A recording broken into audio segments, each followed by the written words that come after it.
Hello Cube friends. I've created a cube here on CubeTutor that mirrors the cube that our friend Ben is hosting that we play each week. And what I'm going to do here is just go through a quick rundown of what I think the top cards are for the just like the pure good cards, those that are top build around cards, and then I guess I can call it a couple of the bottom cards that I don't really like. But I just wanted to do this as an exercise to see what the best cards are and explain why I feel that way. So we'll just start with the white section here. I've got Stoneforge Mystic highlighted. And basically, Stoneforge Mystic, obviously you're not going to be able to play it in your deck if you don't pick up any equipment cards.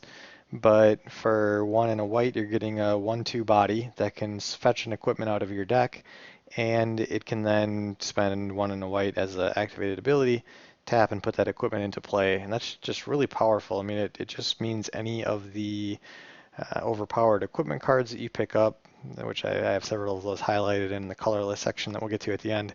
It just means that you have another way to tutor them out of your deck, and being able to get a creature body with an equipment and possibly putting the equipment into play cheaper with Stoneforge's ability is just really powerful. So I guess I don't know, top card throughout the cube might kind of be a stretch, but I definitely want to call this one out as one of the premier kind of aggressive white cards that you can get a lot of equipment value from.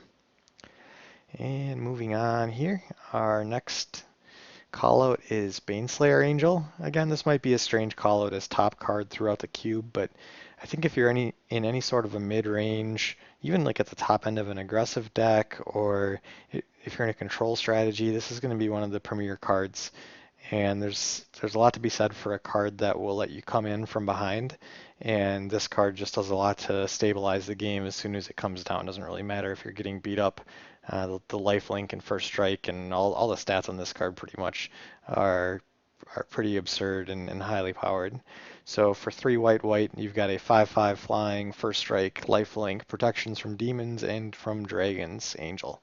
So the pro demons and dragons rather it doesn't come up very often, but all these other abilities are very relevant. And like I say, it's mostly for the life link, the flying, that this thing is so good, and it's just so efficiently costed at only 5 mana to get a 5/5 that does all this. So it's definitely a nice card to pick up early or include in any deck that's supporting some decent amount of white. Moving on here, I didn't call out any of the planeswalkers, and there are a couple nice just 1 mana removal spells, but I didn't give those a call out either. I mean, obviously those are quality cards in white, but I wouldn't consider them top cards throughout the cube. Here we've got our first build around card, so I've noted these in purple. So these are cards that I consider to be top throughout the cube, but only in specific strategies. So we've got Armageddon, 3 and 1 white, destroy all lands. And this is going to be good primarily in a really aggressive deck where you've got a lot of 1 and 2 casting cost creatures. Play those out early, start the initial beat up on your opponent, and then by turn 4 wipe out all of their lands, and they're kind of shut out of the game at that point. If you have 2 or 3 small creatures out, they're continuing to go to town here while your opponent is struggling to rebuild their mana base. So Armageddon, just a very strong card in general. I'd probably give an honorable mention here as I was going to do a call out for Parallax Wave, but it just seems a bit niche. But if you have the right deck for this can be just a devastating blowout. So this card is pretty complex and strange. I'm going to talk about it even though I didn't mark it here. We'll just give a quick rundown of the card stats. You've got 2 white white for an enchantment. It's got Fading 5, meaning that each upkeep you remove one of its 5 counters that it enters with, and when you can't remove a counter, rather it's sacrificed. And then it has an ability where you can remove one of these counters to exile any creature, and it says that when it leaves the battlefield, each creature that was exiled with it returns to the battlefield. So this card is a little complex. I mean, at face value, it does quite a bit of work, even if it just has Fading 5 and you maybe remove a couple of your opponent's better creatures for a few turns. That's pretty good in itself. But where the card gets ridiculous and worthy of this possible top callout is that if you have cards that can bounce this thing in and out of play, well, first of all, it just makes that first kind of vanilla situation a lot better. If you can takes, let's say you can bounce this thing reliably every turn. If you have like a Venser the Sojourner that lets you bring a permanent of yours out of play and back in at the end of the turn, it just means that you'll be refreshing this every time and keeping four or so of your opponent's things out of play permanently, basically, as long as you can keep Venser alive, which coincidentally this is going to be good protection from Venser, preventing him from being attacked. But where this thing really gets absurd, that's one situation. That's pretty absurd. That's pretty good. But if you can bounce this at instant speed, you can take advantage of the stack interaction where you basically queue up the removal of the opposing threats. And then while those are in the queue, while those are still on the stack and haven't resolved yet, you're just targeting the creatures you'd like to remove. Then you either return Parallax Wave to your hand or flicker it out of play and back in. And what's going to happen is as it leaves play, it triggers the ability to return those creatures, but they haven't left yet. So then those pending abilities of the creatures being removed hit, and those creatures are gone forever. Once the card refreshes, they're no longer tied to the iteration of Parallax Wave that was in play. So they're going to be gone forever. So it's a pretty complex interaction, especially for a newer player to get their head around. It definitely helps, I think, especially if you've seen this on Magic Online. But if you've played Magic Online at all and get used to some of the stack interactions, that'll help quite a bit. Or just have a more experienced player kind of break it down and explain it for you. But this is one of the cards that I would say you really want to get familiar with because it's really a fun card to manipulate it as I've described, and you'll get a lot of value out of it.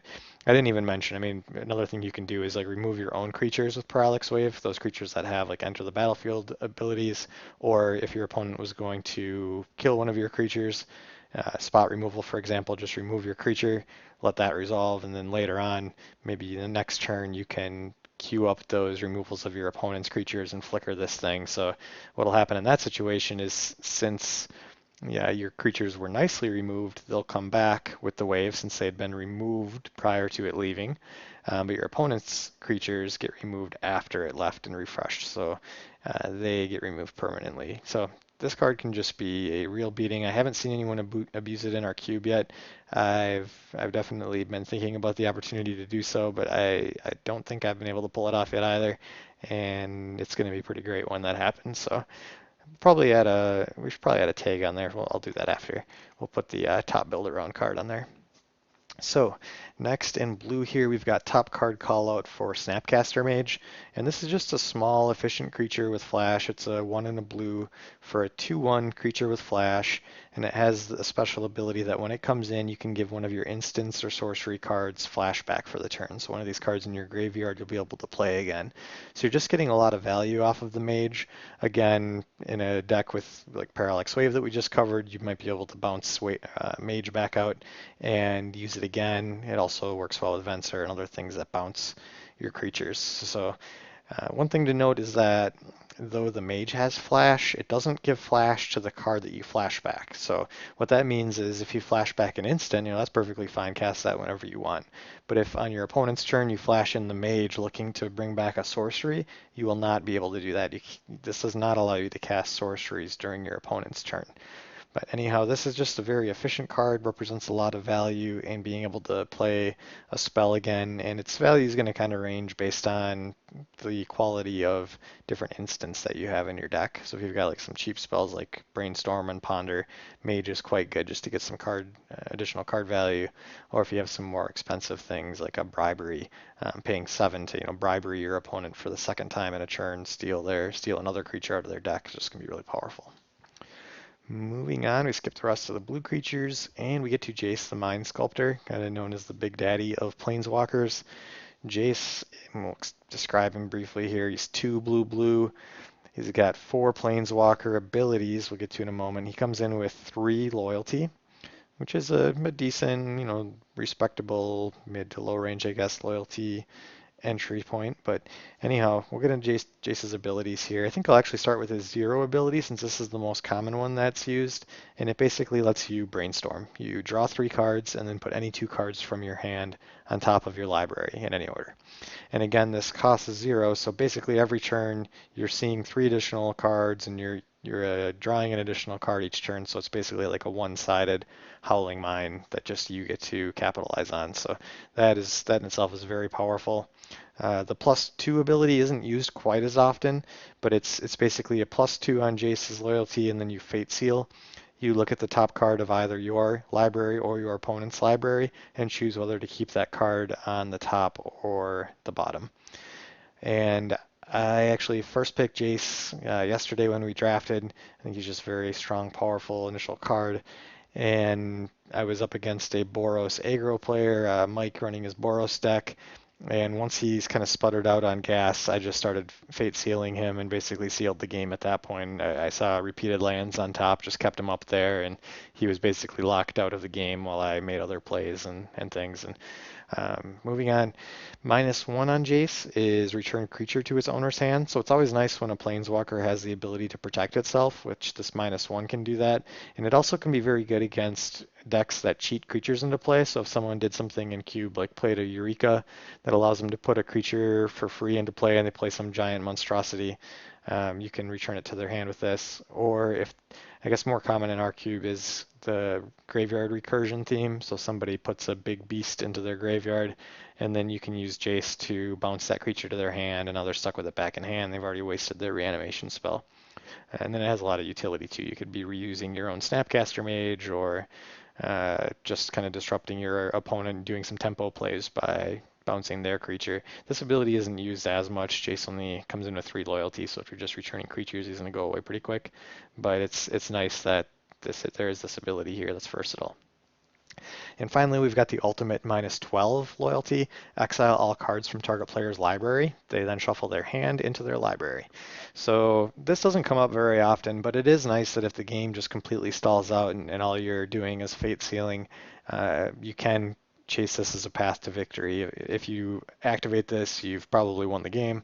So doing the +2 and then ultimately executing that ultimate is not a bad, you know, fail safe, I guess, if all else fails. But in the scheme of things here, you're usually just going to be drawing 3 each turn and being very happy to do that. So Jace, 4 mana planeswalker that gives you extra cards every turn, very powerful. I guess I would note that, like Brainstorm, Jace goes up in value a bit if you have some shuffle effects in your deck.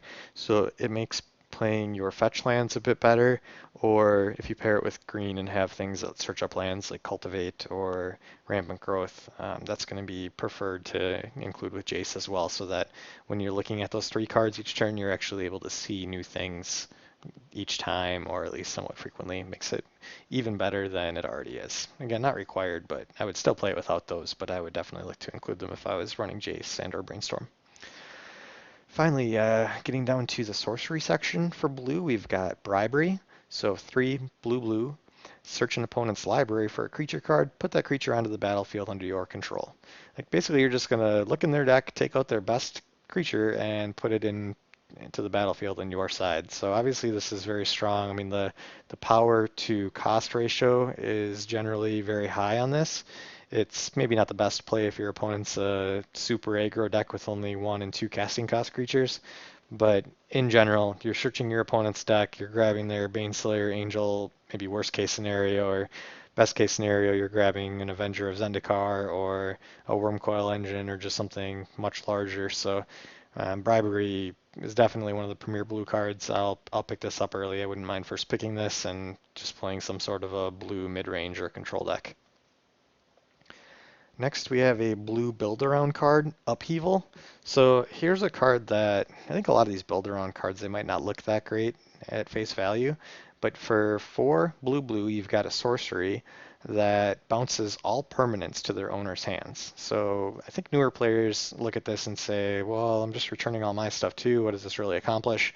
So this is why I call this a build-around card. You really have to have it in a deck that has a lot of artifact mana or green mana. Green mana ramp, and I guess I would say too that even the green creature mana ramps are even better, because what you're looking to do is generate a bunch of mana, so you want to go much over the top on this cost of 6, so ideally you'll be in about the 10 plus mana range when you play this.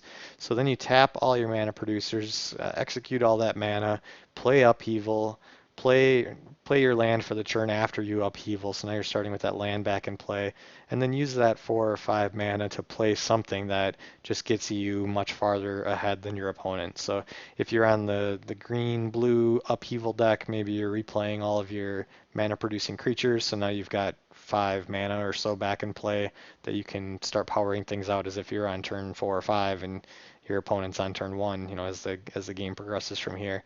But basically, what you're trying to do is you're trying to create an uneven restart of the game. So you're saying we're picking up everything and we're going to restart here. Granted, I'm probably at a lower life total because opponent was probably beating me up while I was building things up here. But at this point, I'm just going to try to stabilize things from here and start so much further ahead from my opponent.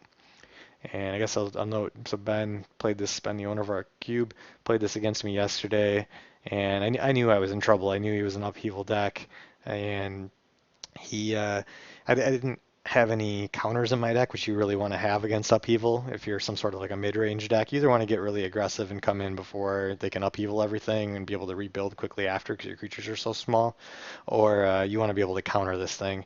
And I just had kind of a mid-range to high-end deck with kind of quality things like Jace and just blue-white good stuff basically. But I didn't have anything to deal with upheaval, so when Ben upheavaled and uses extra floating mana to play opposition, and then just kind of played a small guy each turn following that, I just really couldn't rebuild, despite having some signets of my own and some things that cost cheap mana to get some artifacts online. I just couldn't rebuild from it. So different ways you can use that card, but it often leads to a blowout for your opponent. Control Magic is the next one on the list. So this one's kind of similar to Bribery. I guess there's different situations where one's better than the other. If you're against an opponent that just has a lot of small stuff, I guess I would rather have a Control Magic. I don't know, I guess either one. It's just kind of situational. If they have a big thing that's breathing down your neck, Control Magicking it is very good. So it's 2 blue for an enchant creature. You control that creature. And the reason this is so great is because you're basically going from 0 to 2 creatures on this one card. So what I mean is that this in effect is +2 creatures for you because it's -1 from your opponent's board and it's +1 to your board. You're just moving that across lines, and it's a swing of 2 creatures for your opponent. You're also stealing their best thing. It represents a large threat just on its own, taking your opponent's best creature after they're trying to go over the top at you and then stealing their creature from them. It's just a very strong play and one of the best cards in the cube. Next up is another build around opposition. Ben actually, I mentioned he had this with Upheaval yesterday. He picked one opposition and was building around that, picked up Upheaval later, and then he kind of had 2 plans of both amassing a lot of tokens to use with opposition and then ramping mana to use with Upheaval. And some of the things like the token producers can also get a little bit mana intensive, so he's got some overlap there. But opposition is 2 blue for an enchantment. Tap an untapped creature you control to tap target artifact, creature, or land. Again, I think a lot of these cards are often overlooked by newer people, but this card is just absurd. Basically what it says is put this down, amass a bunch of creature tokens, and your opponent can't do anything for the rest of the game. Once you have a bunch of creature tokens and you're doing things to make more, like if you have a planeswalker that can make a creature token each turn, or if you have one of the creatures that comes in with 4 additional bodies, like the Hermit Druid that makes 4 squirrels when it comes in. You basically, you pass the turn, you have 5 bodies in play, and you're tapping down 5 of your opponent's mana producers, creatures, whatever is the worst for them. Usually at upkeep, you're trying to tie down as much of their mana as possible while keeping enough creatures up to tap down their threats. So opposition, don't overlook it. Definitely try it out at some point and make sure you build around it properly. Make sure that you pick up a good mix of token.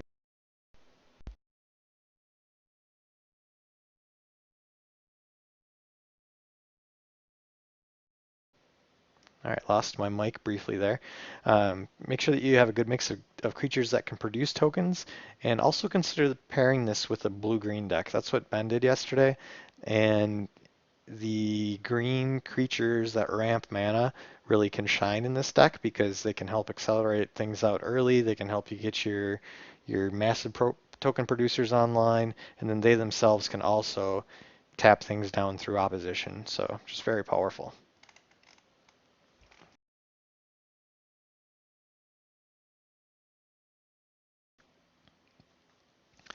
All right, next we're on to black.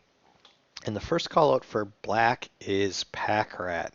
So a lot of players in our cube group did not, well, they haven't done much limited play outside of the recent cubing we've been doing. So they did not play during Return to Ravnica block here, where Pack Rat devastated a number of matches just on its own.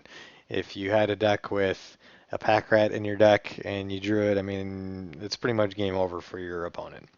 So let's explain this one a bit. Why is it so good? It's just a small black creature. It's got some abilities that look okay here, but let's talk about why it's so great.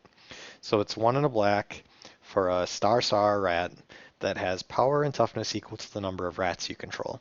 And then its special ability is two in a black, discard a card, put a token onto the battlefield that's a copy of Pack Rat.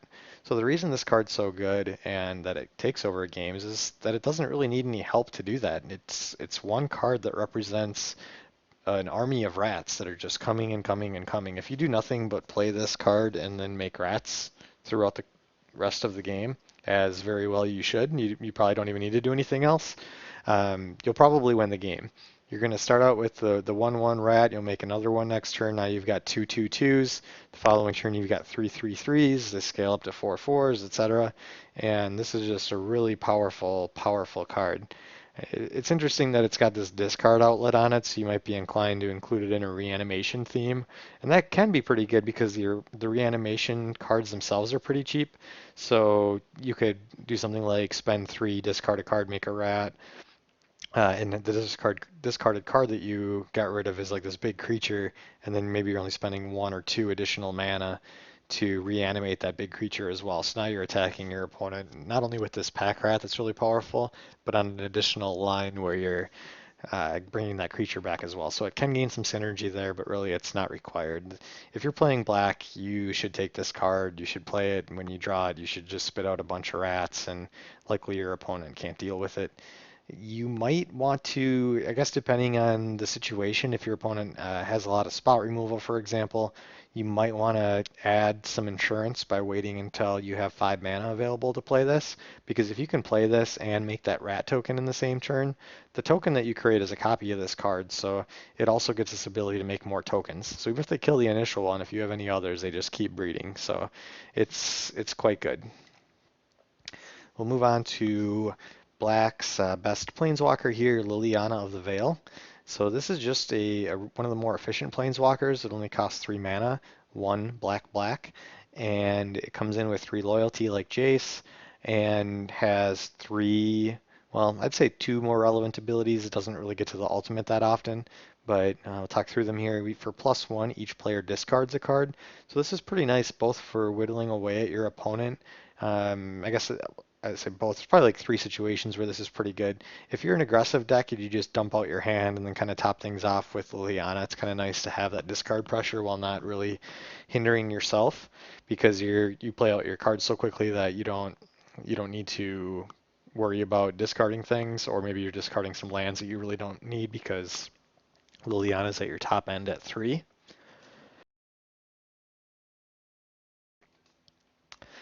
The the other nice thing here is that it does pair very well with any sort of reanimation theme. So if you have some reanimation cards, obviously having a nice discard outlet where you're both hindering your opponent, making them discard things, while accelerating your own plays by discarding some big creatures that you can then reanimate. Some very good lines of play there as well. And if your opponent's on the control deck, it's just nice to be able to whittle away at their hand if they're holding back counter spells, or they're trying to both ramp up their mana, so they're dumping some of their hand, but then there's some bigger cards in hand. This can kind of whittle away at the possible plays that they have and put them in a tough spot. So for her ultimate, it costs 6. You'll have to +1 her 3 times. But at 6, you can separate a your opponent's permanents into 2 piles. So you shuffle, or you not shuffle, I'm sorry, you separate them into piles of your choosing, and then they get to choose which one of those piles they keep, and the other permanents get sacrificed. So obviously that's very powerful, but I don't think it's too likely to happen. And sorry, I skipped over the -2. Target player sacrifices a creature. So this is just some nice utility as well. You can't you can't just drop Liliana and do this repeatedly because she only comes in at 3 loyalty. She'll go down to 1 after the first activation here. But if you can mix in making them discard, making them sack a creature, it can be quite effective. So just a nice, potent, aggressive planeswalker for black. The next top card call out is Dismember, which I skipped calling out the nice white removal spells, but I'm going to give a call out for Dismember, mainly for one reason is that it's actually not a black card. Well, let's explain its casting cost. So it's one Phyrexian black, Phyrexian black. And so what that means is you can spend one colorless, and then you can spend 4 life, or for each 2 of those life, you could pay a black mana. So you can pay 1 and 2 black, you can pay a 1 black and 2 life, or just the full 1 and 4 life. And so with just the 1 colorless and 4 life, this just means that this is the most I guess I would say cost effective. You are paying 4 life, and that is a cost, but you can just splash this into any deck. So any sort of a mid-range to aggressive deck is probably going to want to include this card. If you're on black, then you can just pay the life and play this out early if you need to, or while you're doing other things, use the lower cost, or you can mix in some black mana to mitigate some of that life loss. But the fact that you can just run this in a white deck, or maybe you've got like an aggressive blue-green tempo deck that doesn't really have access to quality removal like this, the fact that you get to include it and can just pay some life to uh, annihilate one of your opponent's creatures while you're building out your other plays and doing some tempo work is just very powerful. So Dismember is a nice early pick because of that flexibility to go into any deck. I'd be a little bit more reluctant to play it in a control deck, especially if you don't even have like a black splash, because at that point paying the 2 or 4 life can be quite costly, especially when there's such aggressive decks in the cube that could punish you for that. But it's a very quality card that will fit into most decks. Next up, we have Mind Twist. So for X and a black, you've got a sorcery that says target player discards X cards at random. So this card is just such a punishment if you have any sort of ramp going in your deck, especially being able to ramp out some early lands and then make your opponent discard their entire hand is a pretty absurd effect. And even if you're a complete aggro deck, we did see Jeremy ran this in his undefeated Suicide Black deck yesterday. It's not quite as good there because decks with a lower land count can't reliably make their opponent discard all or most of their hand. But even if you're just discarding 2 or 3 cards at random, that's going to be a very powerful effect. And I think a fair amount of games have been won just on the back of a Mind Twist. It's like just make them discard everything pretty early, and all of a sudden they're just out of the game. You make your other plays, and you just win pretty easily. Next card is Recurring Nightmare, and this is noted as one of the top synergy cards in the cube. This you might not even need so much synergy around this. I think it's just powerful, but you want to kind of align it so that it works out. But basically, it's two and a black for an enchantment that says sacrifice a creature and return Recurring Nightmare to its owner's hand. And note that that's an and. You do that as part of the cost to play this. So it's not like you sacrifice this and then part of the ability is bouncing this to your hand. It's just as soon as you sack a creature, this gets returned. It's just kind of important to note that because an opponent can't, if you play this and if it gets into play, an opponent can't just like disenchant it as long as you're just putting it into play and then you maintain priority. You sack that creature and return this to your hand. They don't have any possibility to interact on that. So anyhow, onto the actual effect. After you sack that creature and bounce this, you return a creature from your graveyard to the battlefield. And you can only do this at sorcery speed, so that's worth noting as well. You probably don't want to play this and pass the turn and leave it in play during your opponent's turn when they could get rid of it, because you won't be able to snag this back to your hand in response. But the reasons this is powerful, it mainly shines with creatures with either enter or dies triggers. So for example, Kokusho the Morning Star, I think that's his name, Kokusho something or other, 6 casting cost dragon that says, what is his name actually? Kokusho the Evening Star. I'm confusing with his buddy Yosei, I think. Man, it's a big guy that says when it dies, your opponent loses 5 and you gain 5. So if you have 6 mana in play and can just like put the Nightmare down, drop Kakusho to the graveyard, return another creature that has some sort of an enter effect, and then replay Recurring Nightmare again and get Kakusho back. You're just basically putting your opponent out of the game pretty quickly, just swinging 10 points of life at a time, working with a big dragon that you could leave in play till your next turn, and it's just a very powerful effect. Even if you just have like a creature with a murder ability, like when it comes in, murder one of your opponent's creatures, being able to rotate that with another creature with a enter a battlefield ability is also very strong. So Recurring Nightmare, very good. Goes up in decks that have tokens. So maybe you have a Deranged Hermit in a green-black deck. You could sacrifice a token to return something, or you could even spin that Hermit through the Nightmare, exchanging it with something else, and as it comes back in, it's bringing in 4 Squirrel tokens with it. So it's just a very powerful effect. We saw it take down the draft last week in Jeremy's deck, and I expect more people to come on board and continue to abuse this thing. I believe Nigel ran it this week to good effect in his Golgari Reanimator deck as well. Next up we have red, and I called out Goblin Guide as a top build around card, and most people would just say that Goblin Guide top card in red, which is fair, but I think you're only including this in a aggressive deck, so obviously if you have this you want to be building around an aggressive red deck. But this is the most aggressive creature in the deck. You've got a 2/2 or in the cube rather, a 2/2 haste for 1 red mana. And when it attacks, the drawback that it has is when it attacks, the opposing player reveals the top card of their library, and if it's a land, they put it into their hand. So it is a drawback. They can often get some decent card advantage off of this, but the fact that you're just going to town on them so quickly means that even if they're getting some lands and playing them out, you're just attacking them with so much aggression, having a 2/2 haste come in the first turn and continue to attack them while they're just building out their lands and signets or whatever.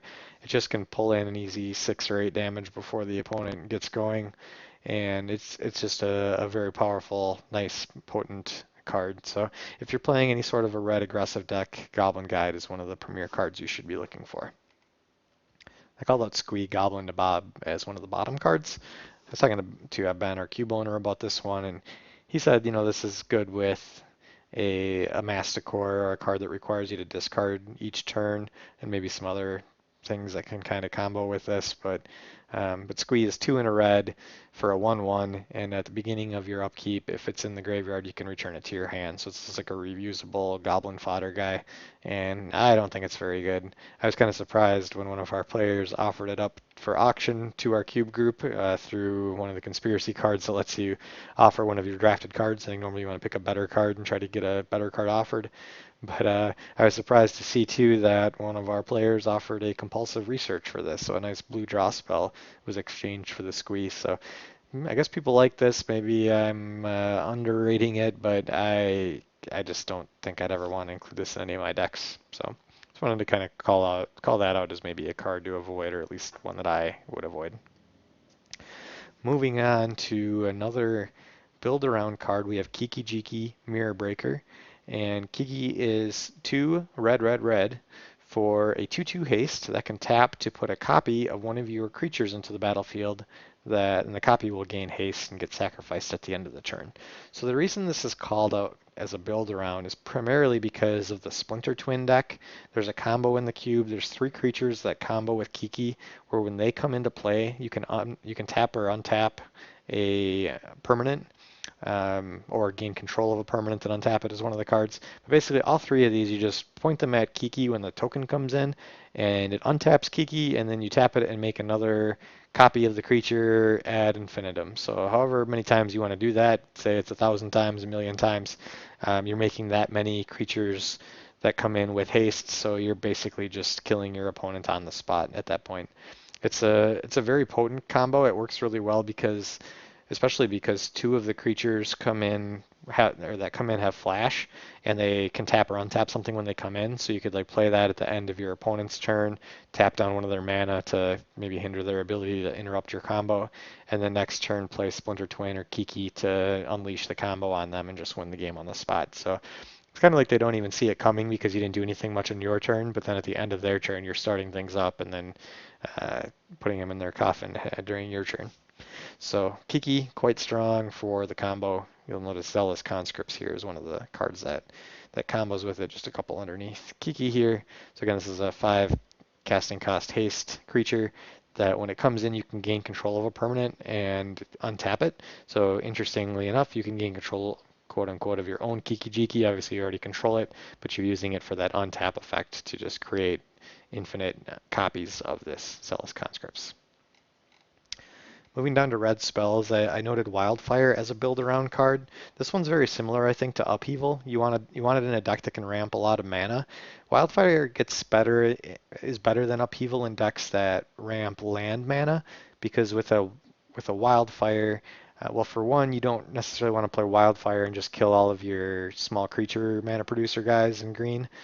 You'd rather just ramp out your lands, and well, I guess that's basically it. With Upheaval, you can't replay all those lands, but with Wildfire, those lands are going to survive, and you're going to be left with more lands than the opponent. So I guess I should say what the card does here, if anyone's not watching along and seeing the card. It is 4 red for a sorcery. Each player sacks 4 lands, and then it deals 4 damage to each creature. So if you can ramp up to this and you play it out, basically you're trying to create that situation where you have more mana sources than your opponent, and that 4 damage to each creature will clear all of your opposing small threats that are on the field. So it's just quite a nice build around card. You can set up situations where you just easily win the game after playing it. Here we've got Sulfuric Vortex, which is 1 red for an enchantment. And it says at the beginning of each player's upkeep, this does 2 damage to that player. And if a player would gain life, they don't gain life instead. So this is called out as another build around card. So you want basically this and Goblin Guide in your deck, and you have the great foundation for a red deck going at that point. And that's basically all there is to it. If you have a base red aggro deck, you want Sulfuric Vortex in your deck. It's hard to remove since it's an enchantment. It has a clock on it, just kind of caps the game, saying everybody's going to get damage for 2 each turn. And being that your stuff is more aggressive than your opponent's, because red is basically as aggressive as you get with this type of a deck, you're going to be able to outrace your opponent, and the 2 damage to yourself is going to be negligible. And it's also nice that the life gain stopper is nice, because red can really have a problem with cards like Baneslayer Angel and Wormcoil Engine, that if the opponent gets them out, you just can't win the game at that point. Here, if you have Sulfuric Vortex in play, it's still not ideal to have this big 5/5 or 6/6 coming at you, but you're probably in a position where you can then reach over the top with your burn, and combined with the Vortex, 2 damage per turn, you're probably going to seal the game pretty quickly. So very nice card in the red aggro deck. Then we've got Splinter Twin, which is 2 red for an aura. It gives the enchanted creature the ability tap, put a copy of this creature onto the battlefield, and that creature has haste, and exile it at the next end step. So it's very similar to Kiki Jiki.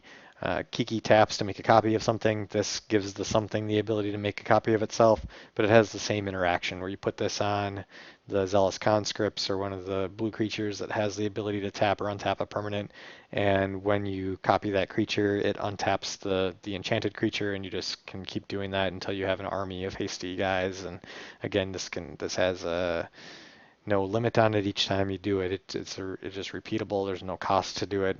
So you can have 100 guys or however many you think you need, 1,000,000 to attack your opponent. And so we already talked about it quite a bit with Kiki Jiki, so just mention that that's the other build around card there. In green, I've got Rafello's Llanowar Emissary as the first call out. We've got a green 2/1 creature, and it taps to add green to your mana pool for each forest you control. So Ben recently explained this pretty well. Again, the cube owner Ben said that this is basically it is a combo card somewhat. So you're kind of in a mid-range rampy combo deck. And what it means though is that you can, if you get Rafello's down, well, for one, he's probably just going to die, because people know that this is just such a strong effect to have one card that represents so much mana. This might tap for 4, 5, 6 mana throughout the course of the game, and that's just it's very powerful. If you play this for 2 green on turn 2, play a 3rd forest on turn 3, all of a sudden you have 6 mana available. That's very strong. You could be playing your Wormcoil Engine on turn 3, or your Primeval Titan. You can just power out threats so early. Basically, you don't want to rely too heavily on it though. Unlike the Kiki Jiki combo, this one, I'd say it's not as resilient. You don't have necessarily the protection that you might have for that combo, and this is much more fragile. Just a 2/1 creature, so it doesn't have the power and toughness, or rather the toughness stats that some of the other creatures have. The combo over there, so this is just something that can power out things pretty quickly. You're going to be very happy when it sticks around and you got a bunch of forests in play, but hopefully you built your decks so that you don't mind if this dies, because that's fairly likely to happen. Just note that if you do include this, make sure that your base screen, you don't want to be obviously splashing this card. It's not going to do too much, or even if you're kind of half and half between two colors, unless you picked up a fair amount of green-based dual lands, you're probably not going to be able to see the bang for the buck on Rofellos here. So next up, skipping down most of the green cards, we're going to talk about Survival of the Fittest as another green kind of build around card. So this is 1 and a green for an enchantment. Spend a green, discard a creature, search your library for a creature. So basically it lets you do a couple things. It lets you upgrade to the answer that you need. So maybe your opponent played a problem enchantment and you need to dig the acidic slime out of your deck, or you want to run the disruption plan and blow up one of their lands, so you grab that slime.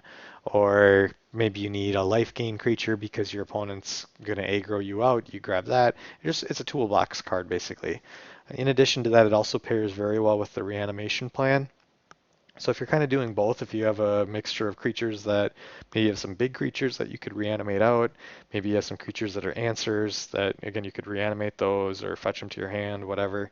Having this as a versatile discard outlet slash fetching the creature that you need card is just a very powerful effect. So worthy of a kind of build around call out here. I think it's also just decent value in any deck that's playing green in a fair amount of creatures. Being able to switch to the creature that you need at a given time is pretty nice, but I guess I'd be much more inclined to pick it up early and then try to build around it, pair it with black, or um, well, ideally pair it with the black reanimation plan, or just get a lot of those kind of toolbox creatures that you can fetch up what you need at the given moment and just make it really hard for your opponent because you have all the answers based on these different creatures you can grab. Next we have Sylvan Library, which is a 1 and a green enchantment. And I think I'm not going to read the actual text on this card. I mean, basically what it says is each turn you draw 2 additional cards, and then you either put the two, or, sorry, you draw 2 additional cards, and then you either put 2 of the 3 cards that you drew that turn back on top of your library, or you pay 4 life to keep any one of those addition or any additional of those cards. So you can either put 2 cards back and just see 3 things each turn, which, like I described with Jace, that's going to be much better with different shuffle effects in your deck, so you're consistently seeing different things. Or you can get aggressive and pay some life to keep additional cards, which I've had games where I've paid up to 16 life, which is that's obviously very aggressive. That's about the most you can pay here without dying in lieu of any life gain in your deck. But having the option to just pay 4 life and draw an additional card that turn shouldn't be overlooked. And I want to kind of call that out, especially for the newer players. If you're running a Sylvan Library, consider getting a little bit aggressive on it. If your opponent's playing a mid-range or a control deck, then consider using this as an engine to draw some additional cards. But at a minimum, have some shuffle effects in your deck, and just that value of being able to see 3 new cards every turn is going to be quite powerful when you can pull that off. All right, getting on to multicolor. The first build around callout is Venser the Sojourner. I talked about its interactions with Parallax Wave. There's a number of different creatures that it interacts with. It's also nice that you can refresh a land to have a land untapped during your opponent's turn if you want to. It's just got a lot of flexibility in how it is used with bouncing things, or refreshing things rather. So the stats on this, it's 3 white blue, so 5 mana for a 3 loyalty planeswalker. This is kind of consistent in the planeswalker callouts. Maybe in the future we just look for planeswalkers with 3 loyalty. But anyway, you can +2 Venser to exile a permanent that you own and return it to the battlefield under your control at the beginning of the next end step. So this is really great for anything that has an enter the battlefield trigger, whether it's those tokens that are coming in on Parallax Wave, or if you've got, I guess one of the best cards to pair this with is, what's this card called? Gilded Drake. It's a 3/3 for 2 mana. When it comes in, you exchange control of it with one of your opponent's creatures. So how this works with Venser is you play the Drake, take one of your opponent's creatures, they get the Drake. Well, Venser says you're exiling a permanent that you own, and not a permanent that you control. So you can exile the Drake. It comes back into play under your control, gets exchanged again. You're basically just grabbing all of your opponent's stuff with this.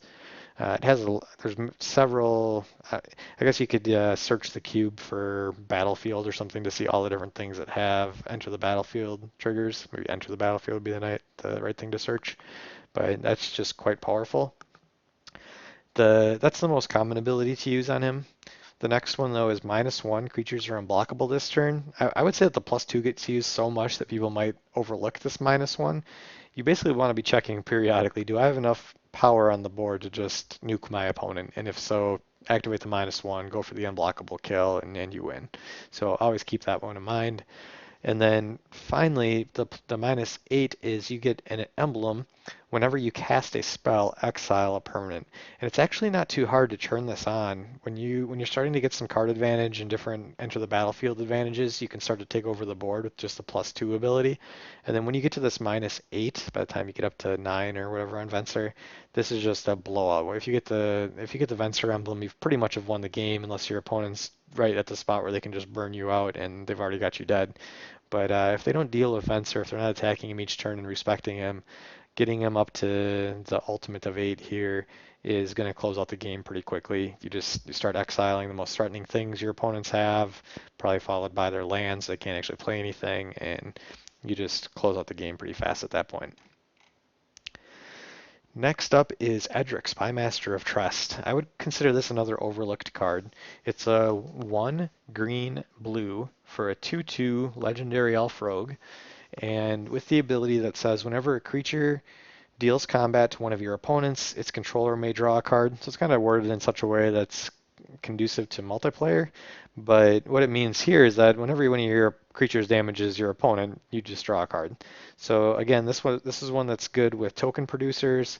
It's good with the green mana accelerating creatures like Llanowar Elves. All of a sudden these elves turn into these thieving magpies that can damage the opponent and net cards for you. And it's also just good with run-of-the-mill mid-range stuff. If your creatures are just quality, 4-drop, 4/4s, whatever, the fact that they can't be blocked very easily, plus when they damage the opponent, they net you a card is just very powerful. Edric's a card that can just quickly take over the game when he comes down in any sort of a creature-based deck. So it is called out as a build-around card. Obviously, it's not great in like a control deck with very few creatures, but if you happen to pick up Edric early or already have the shelf for a blue-green creature-based deck, definitely don't overlook this card. You don't want to be passing it if it fits into your deck. All right, on to the artifacts. We've got Mana Vault called out. I think Mana Vault to me kind of represents Power Cube, and since the power was removed from this cube, but Mana Vault's still here, this just screams one of the cards that wants to be abused. So it's a 1 casting cost artifact, so 1 colorless, and it taps for 3 colorless mana. And it's got a drawback where it doesn't untap during your upkeep, it doesn't untap during your untap step, and at the beginning of your upkeep you can spend 4 mana to untap it if you do untap it. And if you didn't untap it, it does 1 damage to you during your draw step. So it's a great card because even if you're just using it one time throughout the course of the game to play it and then maybe next turn use that 3 additional mana, if you played this on turn 1 and you're powering out a 5-drop on turn 2, you can seal the game pretty quickly by doing that. I mean, imagine a scenario where you play Baneslayer Angel on turn 2 or Batterskull on turn 2. There's just so many good cards that are 5-6 mana that you can power out early with this thing. It's also very good with Venser that we just talked about. You could be playing Venser on turn 2, and you could be using Venser's ability to exile Mana Vault from play and then return it to play, and of course untap then at the end of your turn, and then continue to use it for 3 additional mana each turn. If you do have to spend the 4 mana to untap it, I usually don't prioritize that very highly because I want to be making other plays. It's kind of unfortunate when it just sits around tapped. But usually you can find an opportunity to, like maybe you don't have anything to play for a turn, so you're just kind of drawing off the top and you can untap it at that point. Or you can spend a turn untapping it to wind up for another Haymaker play on the following turn where you're bouncing back up to 7 or 8 mana now from having untapped this thing. Next up, we have Skull Clamp as a build around card. Several of these kind of fit very well together. So if you had Edric in your deck and Opposition, Skull Clamp would be another great card for your deck. So this is a build around card. It's a one colorless artifact equipment. An equipped creature gets +1/-1, and when the equipped creature dies, you draw two cards. Costs one colorless to equip. And this card is it's kind of funny. It's history. It was an overlooked card by Wizards. They made this card, and then I believe they had to do an emergency banning in standard for this card because it was just so good. The fact that like if it gave the creature +1/+1, which you would think normally, hey, that's better stats than +1/-1, it would just be strictly worse. The fact that this thing can just be moved around the board for one mana and can eat your small tokens or your small one toughness creatures and turn those things into two cards is just insanely powerful. If you have this in a token deck or a deck with small creatures, you can just generate massive amounts of card advantage off of it. So look to include this in an aggressive deck that maybe you want to trade up your aggressive creatures once the ground kind of gets stalled. You want to start drawing a bunch of cards and drawing to your burn. Skull Clamp would shine there. Or, of course, in decks that generate a lot of tokens that you can just consume all those and keep drawing more cards. You'll just overwhelm your opponent in card advantage. Next up, we have Ankh of Mishra, which is another build around card. This one fits with Goblin Guide and Sulfuric Vortex. It's two colorless for an artifact that says whenever a land enters the battlefield, Ankh of Mishra deals 2 damage to that land's controller. So this one is kind of like Sulfuric Vortex that, yeah, it's probably going to be doing some damage to you as well.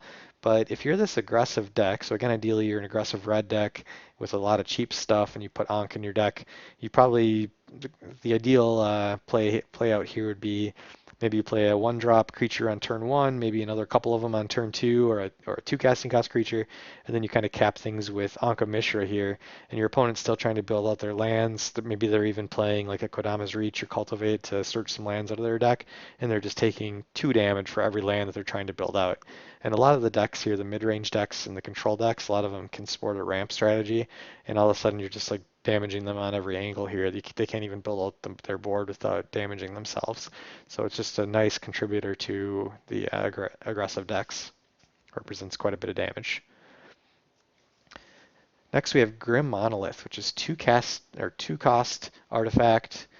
It's basically another Mana Vault. This one taps for 3 mana, just like Mana Vault, 3 colorless. And this one just doesn't untap and costs 4 to untap. So it's like Mana Vault, except it doesn't damage you, and you don't only have to untap it during your upkeep, and it costs 2 mana instead of 1.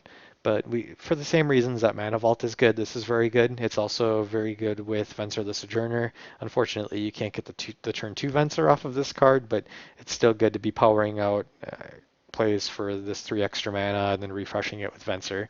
And then you can always shift gears and start flickering your creatures once you have something with a good comes to the battlefield ability with these two. So just nice and flexible when you can make a deck like that come together. Next up is Umezawa's Jitte, and I do believe it's pronounced Jitte, though you'll hear Jitty or I don't even know all the different pronunciations that this card has had. It is a pretty complex pronunciation coming from Champions of Kamigawa block, which was a samurai and spirits theme out of Japan. So anyhow, this Japanese equipment, what it does is it costs 2 colorless to equip, and it says that when the equipped creature deals combat damage, Jitte gets 2 counters. And these counters gets 2 charge counters, and these can be removed for 3 different abilities. I think I'll tackle them in order of most commonly used. So for one ability is remove a counter, give any creature -1/-1 until end of turn. So this is just great for clearing out opposing creatures. If they have some mana elves, you can just off them by removing one of these counters. You can use it to make their creatures kind of trade with yours as they attack you, or you can use it to I guess just get rid of any. You basically just once you get this thing online, you start adding a number of counters to it. Your opponent just doesn't get any creatures anymore. Once you have a pile of counters on this thing, it's like, all right, I'm just killing everything you're playing now. So that's the most powerful thing it does is removes opposing threats. It also can give the equipped creature +2/+2 for each charge counter you remove. So this also kind of represents a nuke, if you will. You're powering up the equipped creature with these Jitte counters, and then eventually you can scale up and just dump everything into this creature to off your opponent if it comes down to that. Not used as commonly as those -1 removals. And then there's also an option to gain 2 life, which can be nice as recovery against an aggressive deck. If they've got you down towards burn range, being able to come back from that is quite powerful. A red deck is going to have a really hard time against this card, both because you're removing their small threats and you're recapping the life loss that they did earlier in the game. Usually like 2 life gain gets used kind of as a ditch effort when GTA is getting removed. So if someone disenchants your GTA, you can just remove all the counters to gain some life if there weren't any creatures out there to kill instead. So nice, strong, flexible card. You'll want to have some amount of creatures in your deck.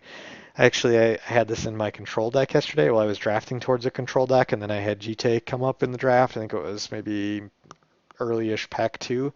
So I'm like, okay, I'm just going to take this card and now start prioritizing some better creatures and try to be more of a creature mid-range deck. And GTA was one of the better cards in my deck when that came together. Next up, here we're hitting the swords, and I only called out one of the 4 swords, Sword of Body and Mind, but I think all of them are pretty good. But they're all 3-cost equipments that equip for 2, and they give the equipped creature, +2/+2, and protection from 2 colors. So it gives them protection from an enemy color pair. This gives it protection from green and blue. And when the equipped creature damages the player, they get triggered abilities off of these swords. And this one gives you a 2/2 green wolf token, and the opposing player mills the top 10 cards of their library. So those 10 cards go into their graveyard. So that last ability is kind of why this thing shines, and the pro blue and green are pretty nice. It just means if this thing connects probably 2 or 3 times, then the opponent's just dead because you've milled out their deck. So very strong card. I think it's the strongest of the swords. Maybe it's, I don't know, I guess Sword of Body and Mind, Feast and Famine, and Fire and Ice are all quite good, so maybe take a look at each of those. I don't think Light and Shadow is quite as good, though still if you have a mid-range creature deck, you'll be happy with any of these swords, especially if you picked up Stoneforge Mystic, who we talked about before. At that point, I think you just pick up any sword and you'll be glad to include it in your deck so you can fetch it up with Mystic. So these cards are quite good in creature decks and worthy of a call out here. Next up for a build around card, we have Tanglewire. So this is a 3 casting cost artifact with fading 4, and it says at the beginning of each player's upkeep, that player taps an untapped artifact, creature, or land they control for each fade counter on Tanglewire. And how fading works is it says at the beginning of your upkeep, you remove a fading counter, and then when you can't, you sacrifice this card. So again, it's a temporary effect, and it doesn't look like much to a lot of players. I think a lot of newer players would overlook this one. But if you're an aggressive deck and you play out a couple early threats and then drop Tanglewire, it just basically muddles up your opponent's board for a couple turns at least, 2 or 3 turns here. They're going to have a couple of 4 of their resources unavailable, 3, 2. Maybe they're tapping down a creature they played or something that now can't block you. So that's one aspect of it. I mean, that's basically why it's good. Another reason that it's good is when it comes to your turn. So you play this thing, fading 4. Your opponent taps down 4 permanents of theirs, so they get screwed up with 4 of their things. When it comes to your turn, both of these abilities, the ability to tap stuff and the ability to remove the counter, trigger at the same time. So what you can do is you can remove the fading counter first by stacking it last. So you basically say, okay, these 2 abilities happen. I'm going to stack the ability to tap my stuff. So that goes on the stack. And then I'm going to stack the ability to remove the fading counter. So now I remove the fading counter, and now I tap my things. So that's the first piece that's good is you get to fade away from this thing first before your opponent does. But then also you can tap Tanglewire for one of these taps, and that counts towards the number of things that you have to tap, and the Tanglewire still stays online. So basically, your opponent gets tangled for 4 things. Then you go to your turn, remove a counter, and tap Tanglewire, and then you only have to tie up 2 of your other things. And it goes back to your opponent's turn. They're still having to tie up 3 things. So you can see how it just it makes them muck up their plays for a few turns. It's definitely much better in the early game and much better in a deck that it is both aggressive, and it also shines in decks that attacks your opponent's resources. So if you have like a Strip Mine or Rishadan Port in your deck, those are quite good with this as well. Next up as a build around is Vedalken Shackles. This is 3 colorless artifact. You can choose not to untap it, and you can spend 2 and tap it to gain control of a creature that has power less than or equal to the number of islands you control. So obviously you're going to have quite a few islands in your deck. This is why I've noted this as a build around. If you're splashing blue, don't put this in your deck. It's not going to be very good. But if you're base blue or even in 2 colors and happen to get those dual lands that are blue as well that actually count as islands, then this is going to be quite good. It's good for the same reasons that Control Magic is good. It's also good that it can be refreshed. I mean, if they play something a bit better, or maybe you now have some more islands in play, you can untap it. It's also good that it's reusable. So if you have a sacrifice outlet, like maybe that Recurring Nightmare, steal your opponent's creature, sacrifice it to Recurring Nightmare, and then untap Shackles and sacrifice something else. It is quite strong, quite good. Make sure to try this one out at some point. It's probably one of the cards that could sell you on being a blue mage. It's quite an amazing card. Next up is Batterskull. Here we have a 5 casting cost equipment, and it's got the living weapon ability, meaning that when it comes in, you get a 0/0 black germ creature token that this is equipped to. So obviously the token would just die if it were standing by itself. It does not have the sustenance to live, but the equipment provides some toughness so the thing stays alive. And this one gives the equipped creature +4/+4, vigilance, and life length. So 3 very relevant abilities there. Also, for 3 mana, you can return Batterskull to its owner's hand, so the card itself is pretty resilient if your opponent tries to remove it. Usually they can remove it as soon as it's played. You probably won't have 8 mana to protect it, having that extra 3 up, but if you untap with it in play, you could choose to just kind of leave your Germ token going with this thing and keep the 3 mana up to protect Batterskull if you wanted to. And having a 4/4 creature that can just tangle with lifelink going around is just very strong. It'll help you stabilize the game against an aggressive deck. It'll help you come back and take over things. It does have an equip cost of 5, which is very expensive, but if your germ token does happen to die, I'm spending 5 to move this over to maybe like an evasive creature to keep getting that damage through in the life gain swings. And plus it's a +4/+4 uh, power and toughness buff and vigilance. Like you just get so much off of this card that even if it comes down to spending 5, you're not unhappy. I'll point out too that this is the best equipment to pair with Stoneforge Mystic. For 2 mana, you play Stoneforge Mystic, you search up Batterskull, and then for 2 mana, you can drop Batterskull into play. So you're dropping this 4/4 vigilance lifelink into play off of the 2 casting cost 1/2 creature that you searched it up with. So they pair very well together. Yeah, nice card. One of our bottom cards here is Juggernaut. It's just a 4 casting cost 5/3. I think it's fine at the top of like an aggressive deck, but I also don't think you really want this card. I think most of the aggressive decks are going to be the best when they stop at about 3 mana, and if you do include a couple 4 drops, you probably want to be quite a bit better than this. It's a 5/3 creature. It's an artifact. It has to attack every turn, which you don't really care about that. You want to be attacking each turn if you're aggressive. It can't be blocked by walls, which I don't know. Maybe that'll come up occasionally. I think who cares? But I just don't think it's very good. Um, Mainly because I think you want to be a little bit more aggressive on the cost. I think that it's not very resilient itself for 4 mana. You're getting this creature that for one has 3 toughness, so it dies to all the red removal. It dies to artifact removal. I just don't like this card. I really wouldn't want to play it in any of my decks. I guess it would be like a 23rd or 24th card in an aggro deck if you just were really lacking playables.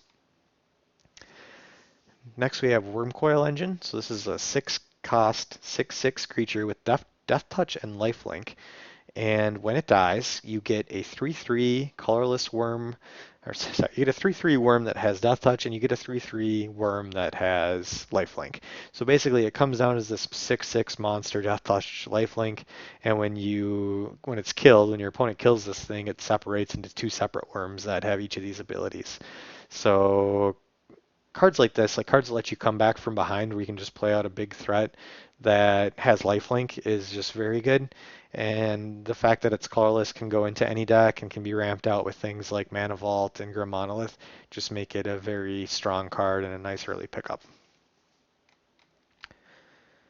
Next card, I missed one. I noticed here I didn't include Strip Mine, but we'll talk about both Strip Mine and Rishadan Port. These are cards that that shine in an aggressive strategy. So Rishadan Port is a land that taps for colorless mana or a colorless and tap it to tap target land. And it just means that you play out some aggressive guys, you play Rishadan Port, and now you can disrupt one of your opponent's mana. Often you'll see games where your opponent maybe they kind of had a bad draw and aren't playing anything till turn 3, but you do like turn 1, I'm assuming you went first, you get a turn 1 aggressive creature, turn 2 aggressive creature. If you follow that up with a turn 3 Rishadan Port and start tapping on their lands, or even if you just had a turn 1 aggressive creature and a turn 2 Rishadan Port and your opponent hasn't made any plays yet, you're just putting them pretty far behind by denying them one of their resources. You can also go color specific on this, so if they only have one white source, one blue source, whatever, you can tap down that one mana and maybe lock them out of some of their cards just because now they only have other colors available. So quite good. Strip Mine is good for about the same reason, probably, I mean, even better maybe because it it taps for colorless, or it taps and destroys a land. Tap and destroy. Tap and sacrifice it to destroy a land. And if you can do this in an aggressive deck, you can just sometimes steal wins with this card. So your opponent might have kept a marginal hand with minimal mana, and you blow out one of their lands, and they're just out of the game at that point. But also just kind of for the same reason, Rishadan Port, you blow out, strategically blow up one of their lands, take out their dual land or whatever, and get them with your aggressive guys, and that might be enough to seal out the game. While we're in the land section here, I think I should also add Shelldock Isle to the list. This is a nice one. It's a land that taps for a blue and it comes in tapped. It's a hideaway land. What it means is when it comes in, the hideaway ability says this comes in tapped, and you look at the top 4 cards of your library and you hide one of them under this and put the rest on the bottom of your library. And what it does then, the hideaway mechanic, is that you can spend a blue later, tap and activate this to play that hidden card without playing its mana cost. And you can only do this if a library has 20 or fewer cards in it, which isn't that much of a drawback in Limited. Our decks are 40 cards. It tends to happen that the decks will get down to 20 or less cards throughout the game, unless you're on a super aggressive matchup. But generally, what this means is that you're going to get you'll get a free spell out of this. So you're playing something for free. So you're only spending 2 mana, basically 2 lands to play a spell. And being able to have an extra spell cast for free that wasn't a card that was in your hand off of your land here is pretty nice. And then also the fact that if you hide something substantial under this, like a big creature, a big blowout creature, or a big planeswalker, whatever, just being able to cast it for free is quite strong. And honorable mention here to Wasteland, just another strip mine that can only target non-basic lands, so sacrifice it to destroy a non-basic land or tap it for a colorless. Another worthy call out. And then we're at the tail section here, the conspiracies. I think any of the conspiracies are very strong initial picks, with the exception, I think, of WorldKnit. WorldKnit's a fun one to pick up early and build around it, so go for it if you see it. Won't talk about that one too much, but the ones that are actually great cards, maybe I should open these up in a new tab since the site's not showing us them. But we start out with Advantageous Proclamation. I think this is the weakest of the conspiracies, next to, well, aside from WorldKnit, but it says your max, or your minimum deck size rather, is reduced by 5. So if you have this card, you only have to play 35 cards. So now you can play your 21 most business cards and 14 or so land, whatever it ends up being. And just being able to kind of cut 5 of your worst cards out of your deck and making your best cards appear a little bit more often, and it's going to happen every game.